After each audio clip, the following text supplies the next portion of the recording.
ഈശോമിശിഹായ്ക്ക് സ്തുതിയായിരിക്കട്ടെ. തെനാക്ക് പെസഹാകാലത്തിലെ 6ാമത്തെ ആഴ്ചയിലെ ബുധനാഴ്ച നമ്മൾ പെന്തക്കോസ്ത തിരുനാളിലേക്കും സ്വർഗാരോഹണ തിരുനാളിലേക്കും ഇങ്ങനെ ഒരുങ്ങുന്ന ദിവസങ്ങളാണ്. ഈ ദിവസങ്ങളിലെ സുവിശേഷ ഭാഗങ്ങളെല്ലാം തന്നെ പരിശുദ്ധാത്മാവുമായിട്ട് ബന്ധപ്പെട്ടതാണ്. ഇന്നത്തെ സുവിശേഷ ഭാഗം യോഹന്നാന്റെ സുവിശേഷം 6-ാം അധ്യായം 12 മുതൽ 15 വരെയുള്ള വാക്യങ്ങളാണ്. ഈ വാക്യങ്ങളിൽ 12, 13, 14 വാക്യങ്ങൾ അതിൽ ഈശോ വ്യക്തമാക്കുന്നൊരു വസ്തുതയുണ്ട്. ഈശോ പറയുകയാണ് ശിഷ്യന്മാരോട്, ഇനിയും വളരെ കാര്യങ്ങൾ എനിക്ക് നിങ്ങളോട് പറയാനുണ്ട്, എന്നാൽ അവ ഉൾക്കൊള്ളുവാൻ ഇപ്പോൾ നിങ്ങൾക്ക് കഴിവില്ല. ഇനിയും വളരെ കാര്യങ്ങൾ എനിക്ക് നിങ്ങളോട് പറയാനുണ്ട്, എന്നാൽ അവ ഉൾക്കൊള്ളുവാൻ ഇപ്പോൾ നിങ്ങൾക്ക് കഴിവില്ല. നമ്മൾ നേരത്തെ ഇന്നലത്തെ സുവിശേഷ ഭാഗത്തിലൊക്കെ നമ്മൾ ചിന്തിച്ച പോലെ തന്നെ ഇതിലൊരു 2 കോണ്ടെക്സ്റ്റ് നമുക്ക് ചിന്തിക്കാൻ സാധിക്കും. ഒന്ന്, ഈശോ തൻ്റെ അപ്പോസ്തലന്മാരോട് പറയുന്ന വാക്യം. ഈശോ കുറച്ചും കൂടെ വിശദമായ കാര്യങ്ങളിലേക്ക് കടക്കാൻ പോവുകയാണ്. അപ്പം അതൊക്കെ നിങ്ങൾക്ക് ഇപ്പം പിടികിട്ടത്തില്ല, പരിശുദ്ധാത്മാവ് വരുമ്പോൾ പിടികിട്ടും. പെന്തക്കോസ്ത തിരുനാൾ, പെന്തക്കോസ്തയിൽ പരിശുദ്ധാത്മാവ് തീനാവുകളുടെ രൂപത്തിൽ നിങ്ങളുടെ മേൽ ഇറങ്ങി വന്നു കഴിയുമ്പോൾ നിങ്ങൾക്ക് പിടികിട്ടും എന്ന് പറയുന്ന ഒരു ആസച്ച് ആയിട്ടുള്ള ആ ഒരു കൃത്യം ഹിസ്റ്റോറിക്കൽ ആയിട്ടുള്ളൊരു കോണ്ടെക്സ്റ്റ്, ആ സമയത്ത് നടക്കുന്നൊരു കാര്യം. പക്ഷേ നമ്മൾ ഇപ്പോൾ ഈ സുവിശേഷം വായിക്കുമ്പോൾ നമ്മുടെ കോണ്ടെക്സ്റ്റിൽ നമ്മൾ ചിന്തിക്കുകയാണെങ്കിൽ ഈശോ പറയുന്നൊരു കാര്യമുണ്ട്, എനിക്ക് നിങ്ങളോട് ഇനിയും ഒരുപാട് കാര്യങ്ങൾ പറയാനുണ്ട്, വളരെ കാര്യങ്ങൾ പറയാനുണ്ട്, പക്ഷേ എന്നാൽ അവ ഉൾക്കൊള്ളുവാൻ ഇപ്പോൾ നിങ്ങൾക്ക് കഴിയില്ല. അതായത് ഈശോനാഥൻ നമ്മളോട് ഒരുപാട് കാര്യങ്ങൾ സംസാരിക്കുന്നുണ്ട്, ഒരുപാട് കാര്യങ്ങൾ പല വഴിക്ക് സംസാരിക്കുന്നുണ്ട്.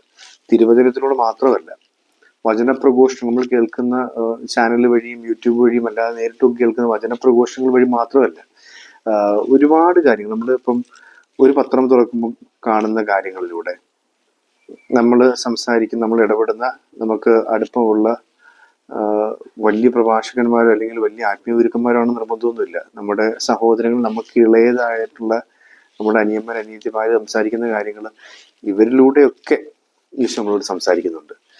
പല വഴിക്ക് ഈശോ നമ്മളോട് സംസാരിക്കുന്നുണ്ട്. കാരണം ഈശോയ്ക്ക് ഒരുപാട് കാര്യം നമ്മളോട് പറയാനുണ്ട്. ഓരോ ദിവസവും ഓരോ നിമിഷവും മുന്നോട്ട് പോകുമ്പോൾ ചെയ്യേണ്ട കാര്യങ്ങളും ചിന്തിക്കേണ്ട കാര്യങ്ങളും എടുക്കേണ്ട തീരുമാനങ്ങളും പറയേണ്ട നിലപാടുകളും ഒക്കെ ഈശോ നമ്മളോട് പറയുന്നുണ്ട്. പക്ഷേ ഈ ഒരു നീക്കം മുന്നോട്ട് നയിക്കുമ്പോൾ ഈശോയ്ക്ക് വളരെ കാര്യങ്ങൾ പറയാനുണ്ടെങ്കിലും അവ ഉൾക്കൊള്ളുവാൻ നമുക്ക് കഴിവില്ല എന്നാണ് ഈശോ വ്യക്തമാക്കുന്നത്. ഈ കഴിവ് എങ്ങനെ ഉണ്ടാവണം എന്ന് ചോദിച്ചു കഴിഞ്ഞാൽ 13ാമത്തെ വരി ഈശോ പറയാണ്, സത്യാത്മാവ് വരുമ്പോൾ നിങ്ങളെ സത്യത്തിന്റെ പൂർണ്ണതയിലേക്ക് നയിക്കും. അപ്പോൾ നമുക്ക് അറിവുണ്ടാവും, കഴിവുണ്ടാവും. പരിശുദ്ധാത്മാവ് പറയുന്ന കാര്യങ്ങൾ അല്ലെങ്കിൽ പരിശുദ്ധാത്മാവിന്റെ സഹായത്തോടു കൂടി ഈശോ പറയുന്ന കാര്യങ്ങൾ വ്യക്തമായി മനസ്സിലാക്കുവാനും ഈശോ നൽകുന്ന നിർദ്ദേശങ്ങൾ അനുസരിച്ച് മുന്നോട്ട് പോകാൻ നമുക്ക് സാധിക്കും. നമുക്ക് അതുവരെ നമ്മൾ ഞായറാഴ്ചത്തെ സുവിശേഷമായിട്ട് ബന്ധപ്പെടുത്തി ചിന്തിച്ചിരുന്നു. നമ്മൾ റേഡിയോയുടെ ഉദാഹരണമൊക്കെ പറഞ്ഞിരുന്നു. എന്ന് പറഞ്ഞ പോലെ പരിശുദ്ധാത്മാവിന്റെ സഹായമില്ല. ഇപ്പം വരപ്രസാദത്തിലായിരിക്കുക, പരിശുദ്ധിയിലായിരിക്കുക, പാപം ഇല്ലാതിരിക്കുക എന്നൊക്കെ പറയുന്ന ഒരു കാര്യം. ഇതിനപ്പുറം ഒരാൾ പാപാവസ്ഥയിലാണെങ്കിൽ പോലും അയാളെ രക്ഷിക്കാൻ ദൈവം തീരുമാനമെടുത്തിട്ടുണ്ടെങ്കിൽ, ആ ദൈവചൈതന്യം അയാൾക്ക് മീതെ ദൈവം നിക്ഷേപിച്ചിട്ടുണ്ടെങ്കിൽ അയാൾക്ക് തീർച്ചയായും ഈശോ പറയുന്ന കാര്യങ്ങളെ മനസ്സിലാക്കിയെടുക്കാൻ സാധിക്കും. അയാൾ പരിശുദ്ധാത്മാവിൽ ഡിപ്പെൻഡ് ചെയ്യുന്നുണ്ടെങ്കിൽ അയാൾ പരിശുദ്ധനായിരിക്കണം നിർബന്ധമില്ല. പരിശുദ്ധാരൂപി മാരകാവസ്ഥയിലൊക്കെ പരിശുദ്ധാരൂപി നമ്മൾ വിട്ടുപോയി എന്നൊക്കെ പറയുന്നുണ്ട്, ദൈവാരൂപി നമ്മൾ വിട്ടുപോയി എന്നൊക്കെ നമ്മൾ പറയുന്നുണ്ടെങ്കിൽ പോലും അയാളെ ദൈവം രക്ഷിക്കണമെന്ന് തീരുമാനിച്ചിട്ടുണ്ടെങ്കിൽ, പരിശുദ്ധാത്മാവിന്റെ ചൈതന്യം അയാളിൽ ബാക്കി നിൽക്കുന്നുണ്ടെങ്കിൽ, തീർച്ചയായും ഈശോ പറയുന്ന കാര്യങ്ങൾ, വളരെ കാര്യങ്ങൾ, വ്യത്യസ്തങ്ങളായ വഴിയിലൂടെ പറയുന്ന കാര്യങ്ങൾ അയാൾക്ക് പരിശുദ്ധാത്മാവ് ബോധ്യപ്പെടുത്തി കൊടുക്കും. അപ്പോൾ സത്യാത്മാവ് വരുമ്പോൾ നിങ്ങളെ സത്യത്തിന്റെ പൂർണ്ണതയിലേക്ക് നയിക്കും എന്ന വാക്യം അവിടെ പ്രാവർത്തികമാവുകയും ചെയ്യും. ഉള്ളവർക്കേണ്ടതിന് ശേഷം പറയുകയാണ് 14ാമത്തെ വാക്യം, അവൻ എനിക്കുള്ളവയിൽ നിന്നും സ്വീകരിച്ച് നിങ്ങളോട് പ്രഖ്യാപിക്കും. അവൻ എനിക്കുള്ളവയിൽ നിന്നും സ്വീകരിച്ച് നിങ്ങളോട് പ്രഖ്യാപിക്കും. അതായത് ഈശോ പറയാൻ ഉദ്ദേശിക്കുന്ന കാര്യങ്ങൾ, അത് പിന്നുള്ള വാക്യത്തിൽ പറഞ്ഞത്, അത് പിതാവ് പറഞ്ഞ കാര്യം, പിതാവ് എന്നുള്ളതെല്ലാം എനിക്കുള്ളതാണ്. പിതാവ് പറഞ്ഞ കാര്യങ്ങളാണ് ഈശോ നമ്മളോട് നിർദ്ദേശമായി തരാൻ പോകുന്നത്.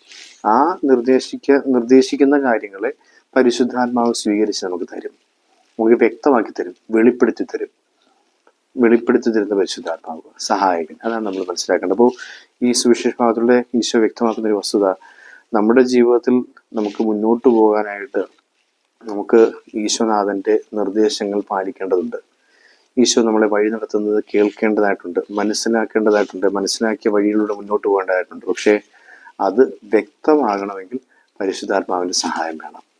ആ വാക്യങ്ങൾ ഇങ്ങനെയാണ്: ഇനിയും വളരെ കാര്യങ്ങൾ എനിക്ക് നിങ്ങളോട് പറയാനുണ്ട്, എന്നാൽ അവ ഉൾക്കൊള്ളുവാൻ ഇപ്പോൾ നിങ്ങൾക്ക് കഴിവില്ല.